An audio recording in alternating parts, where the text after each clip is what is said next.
What's up, guys? Devontae here, aka Triple S Vontae, and I have to talk about this. I was just thinking about this, like the release of Kairi Sane, and just why did it have to be Kairi?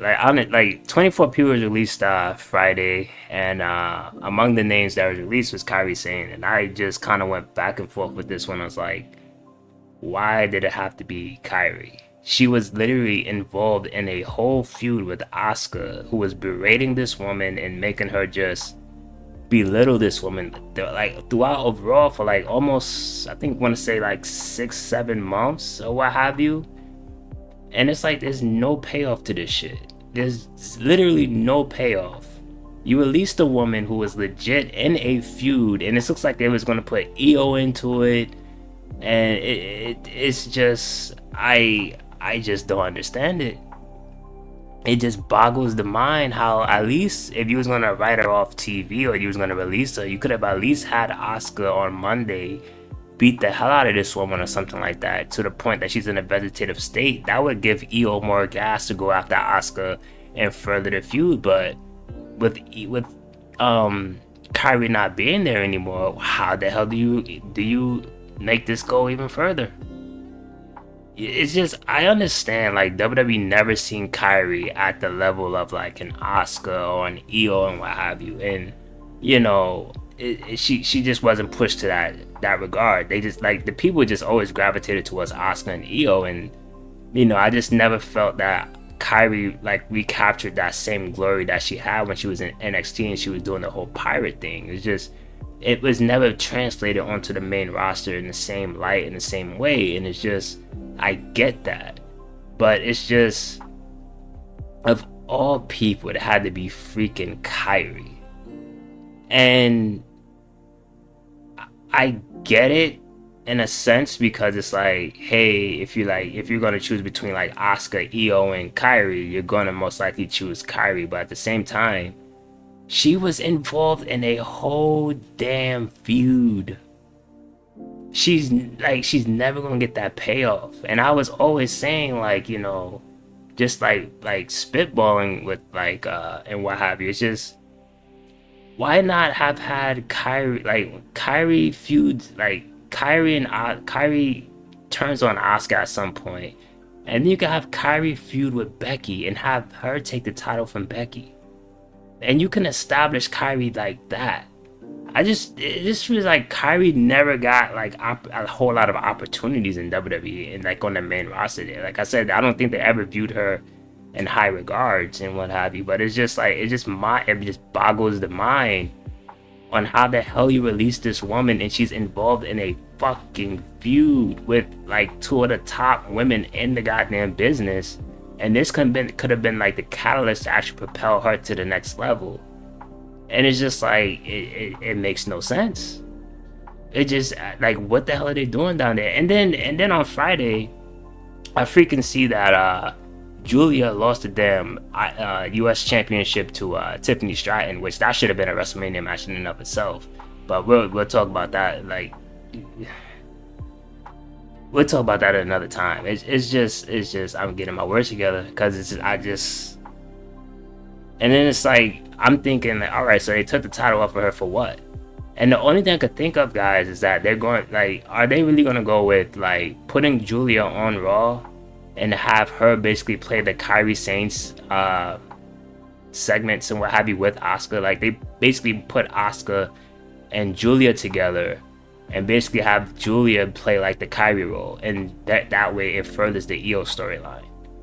Because I'm just like, how the hell do you further the story between Asuka and EO?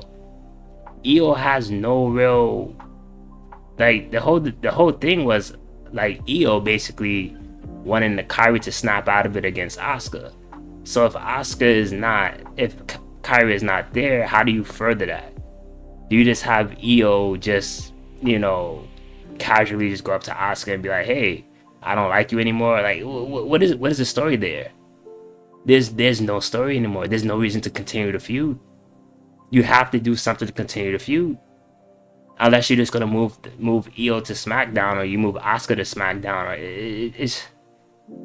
This is why people said that you should have had fucking Asuka versus Io at WrestleMania, and the stipulation was if Io beats Asuka, Kairi is out or something like that. It doesn't even have to have a stipulation. You could have just had it as to, you know, Kairi gets involved. Kairi finally turns on Asuka, giving Io the win, and thus Kairi gets to do her own thing, and then the story is done, and then you could do whatever you want. But you didn't do that. You jumped the gun. It's just, I don't understand. It's just sometimes like this is getting painful to like just watch. It's not even just Kyrie. It's just also looking at like the Aleister Black stuff as well, because it's like you brought this man back a year ago and did nothing with him. It's just like he was out there just having random fucking matches with no direction, and it's just like you brought him back just for the moment. Just for the fucking moment. Zelina Vega has had a hell of a career if you really look at it. She's been US champion, she's been a tag team champion, she won Queen of the Ring. She's done well for herself. You know, only thing I was missing was a women's world championship reign in there somewhere, and she would have been golden, but you know, she was also a US champion, but barely on the show, barely defending the title or anything like that. She is I don't understand the booking that's going on. It just boggles the mind. And then all of the Wire 6 are gone, and it's just like, huh? You could at least kept like one or two of them around to fucking like help out the tag team division. But like, the thing about the Wire 6 was the gimmick itself was like it's not like the 90s anymore and what have you. It's like it's the whole like supernatural gimmicks. You have to be careful with doing them, because it's like at some given point you're gonna have to humanize the characters, and that was the difference between that Uncle Howie and the whole Bray and the Fiend stuff. Was that like Bray, like the Fiend was a supernatural, in which, you know, the Fiend barely lost or whatever, but you know, we've seen it lost to Goldberg. But it's like, you know, he knew how to use the supernatural stuff and not use the supernatural stuff. The thing about the Wire 6 was they were barely showcased. We went months without seeing them. Uncle Hattie was never going to be a WWE champion or a world champion in our company. It just the most he would have had was a US championship. That was it. They was never going to push them in any prominent way. They were just always on borrowed time. It was basically just a Bray Wyatt tribute to Bray. That's all it really was. The group was. It just wasn't going to go anywhere. And I hate to say it, Nikki Cross hasn't even wrestled a match, I think, since she came back. I believe they teased something though with her and shit, I can't remember the other girl's name, but I know they teased a match between her and someone. I want to say that it was Renee Dupree. I could be wrong on that one, but I know they teased something between her and somebody else. But she hasn't had a match like 2 or 3 years. That group was pretty much like dead on arrival. It was just a nostalgia. It was not a nostalgia act. It was just, it wasn't going to go anywhere than where it was going. I'm sorry to say it, but it's just the group wasn't even prominently showcased. Once they lost that match to. They lost the Survivor Series match to freaking the MFTs. Is just the writing was on the walls. I'm sorry, and it's just like you look at some of the names, like, you know, Santos Escobar. We all know about the whole like stuff with him and what have you. It's just, you know, it's.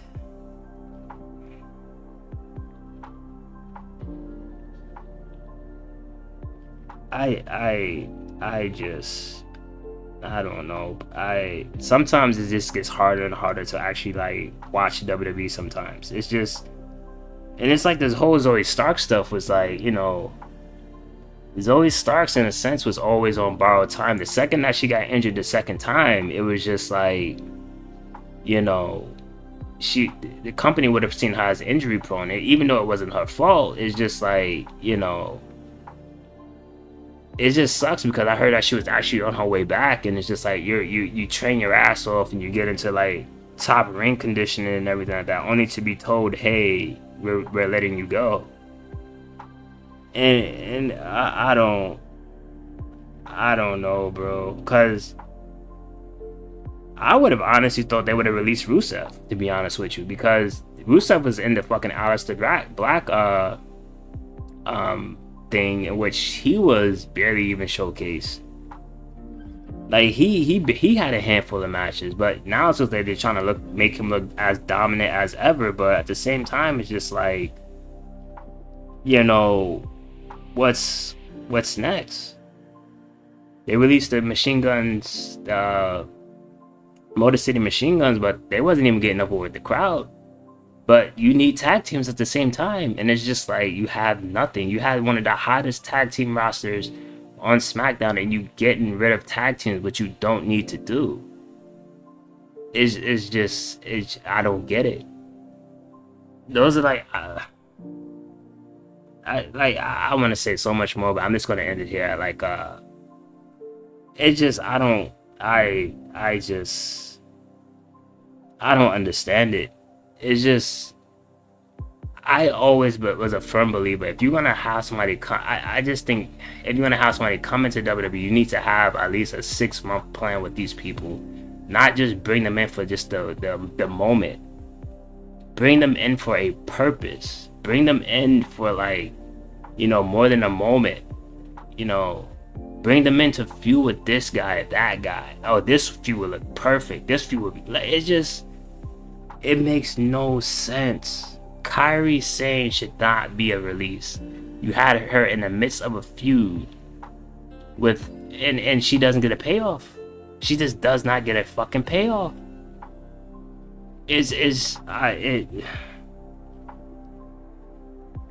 I can't really defend too much. I just can't. And I would say one thing: Apollo Crews, he's done very well for himself, because he dodged the damn release window so many times. It's just, he got an 11-year deal out of that shit. So,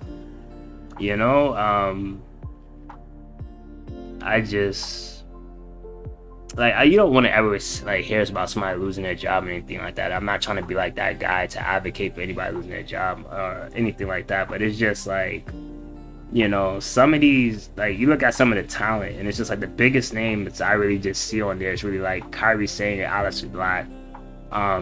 Just because it was said that Aleister Black was going to be like in this huge push with Randy Orton, and he was supposed to help him at WrestleMania, but the plans got scrapped, and I'm pretty sure he was supposed to interrupt Cody Rhodes on SmackDown, furthering the damn storyline between him and Randy Orton. But, it's the other thing I was saying with Julia.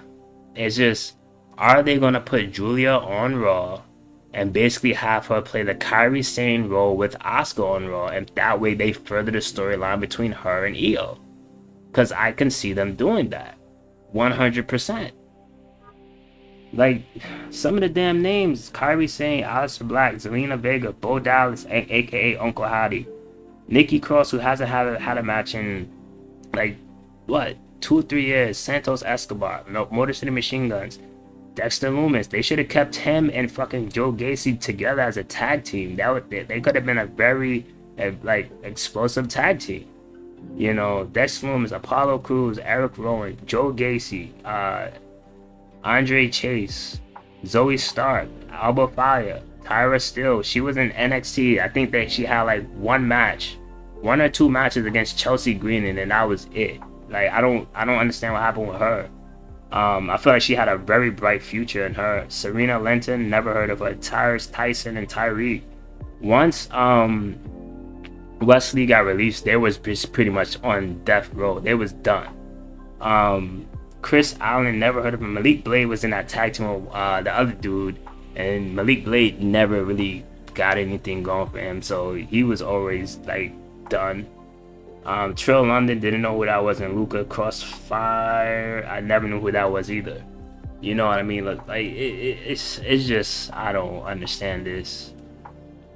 Kairi, I just think that this could have been the year for Kairi, 100%. I think Kairi could have 100% broke out this year and been like IC champion and just went on to do better things for herself. But this is the booking of WWE this time, and I kind of want to rant on WWE's booking. I don't know. I just don't understand what the hell is going on anymore. And a lot of people would say like I seen like TKO was like behind a lot of it, but Triple H had to have some say in the releases as well. I don't think it was just one person, just TKO. I think Triple H also has something to say about it. But that's my thoughts on the book, the release superstars. Just some final thoughts and everything like that. Kairi should have never been released. Aleister Black should have never been released. But like I said, when you do nothing with somebody, everybody's expendable. So Zoe Starks. I always felt that she was on borrowed time once she got she tore her ACL, MCL, and I think meniscus as well. Um, it's unfortunate. You hear WWE always talk about how much money they make from like this event and that event, but yet people are still losing their jobs and what have you. But that's gonna do it for this one, guys. Let me know how you guys felt about the releases and everything in the comments, and stay safe out there, stay out the way, and I'll catch you guys in the next one. Later, guys. Peace out.